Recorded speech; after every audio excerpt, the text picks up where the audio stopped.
महाराष्ट्र में क्या फिर होगा बड़ा खेला? सामना में उद्धव गुट का बड़ा दावा। क्या शिंदे गुट के 22 विधायक बदलेंगे पाला?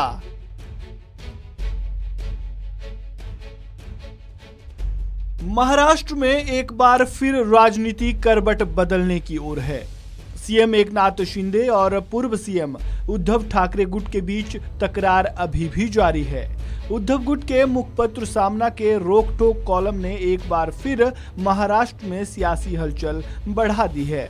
रोक टोक कॉलम के मुताबिक शिंदे गुट के 22 विधायक नाराज चल रहे हैं और वे आने वाले वक्त में बीजेपी में शामिल हो सकते हैं।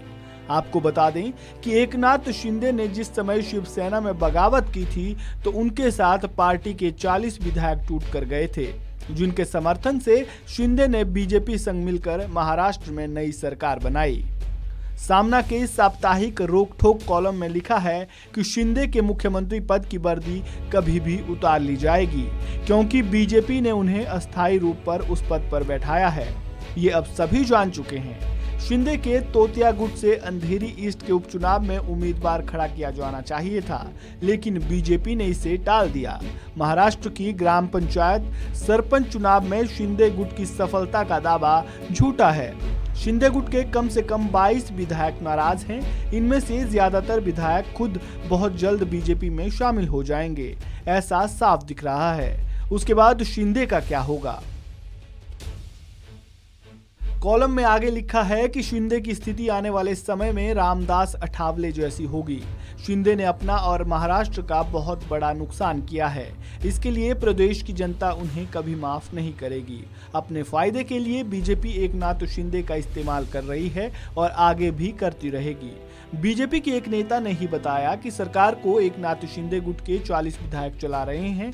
इन विधायकों पर मुख्यमंत्री कार्यालय का कोई नियंत्रण नहीं है। सरकार में जो भी फैसला लिया जाता है वो डिप्टी सीएम देवेंद्र फडणवीस लेते हैं और मुख्यमंत्री एकनाथ शिंदे केवल उन फैसलों का ऐलान करते हैं। वहीं जब उनसे पूछा गया कि बीजेपी के लोग ये सहन क्यों कर रहे हैं, तो उन्होंने कहा कि सहन करने का सवाल ही नहीं। शिंदे सरकार की स्थिति नई प्रसूता जैसी हो गई है, थोड़ा समय दो। उन्होंने आगे कहा कि मुख्यमंत्री शिंदे के लिए ये खतरे की घंटी है।